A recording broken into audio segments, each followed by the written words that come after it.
যে লীলাকথা আস্বাদন করাবো তা আমার মতে অধমের পক্ষে কোনো ভক্তের লীলাকথা শোনাবার কোনো যোগ্যতা আমার নেই। কিন্তু আমার শ্রী গুরুদেব কি করলেন না, এই মরুভূমিতে বীজ ছড়িয়ে দিয়ে যেমন অঙ্কুরিত হবে বুঝতে পারছেন, সেই মরুভূমিতে আমার গুরুদেব বীজ ছড়িয়ে দিয়েছেন।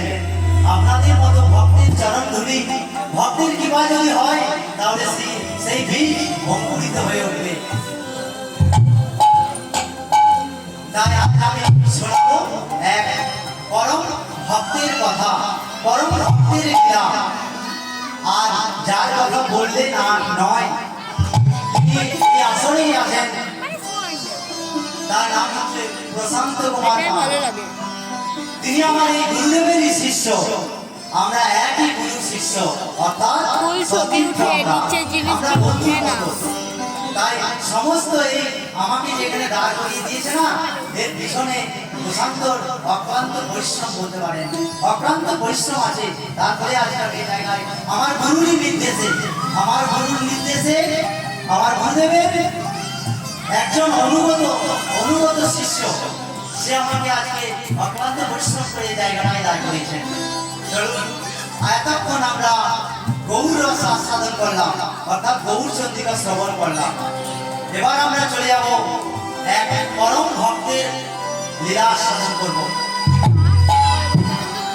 সেই ভক্তলীলা আস্বাদন করব, সেই ভক্তলীলার নাম দুঃখী কৃষ্ণদাস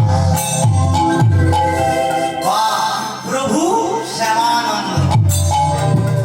সেই শ্যামানন্দ প্রভু কিভাবে দুঃখী থেকে কৃষ্ণদাস থেকে শ্যামানন্দ কনক মঞ্জরি হলো এবং রাধারানীর কৃপা পেল, সে কথাই আমরা আস্বাদন করব। চলো, কৃষ্ণ ভক্তি জন্মমূল হয় সাধু সঙ্গ,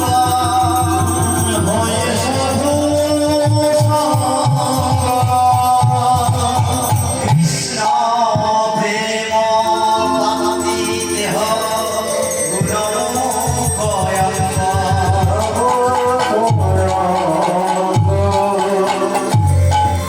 নরজন্মের চরম সার্থকতা হলো কৃষ্ণ ভজন করা।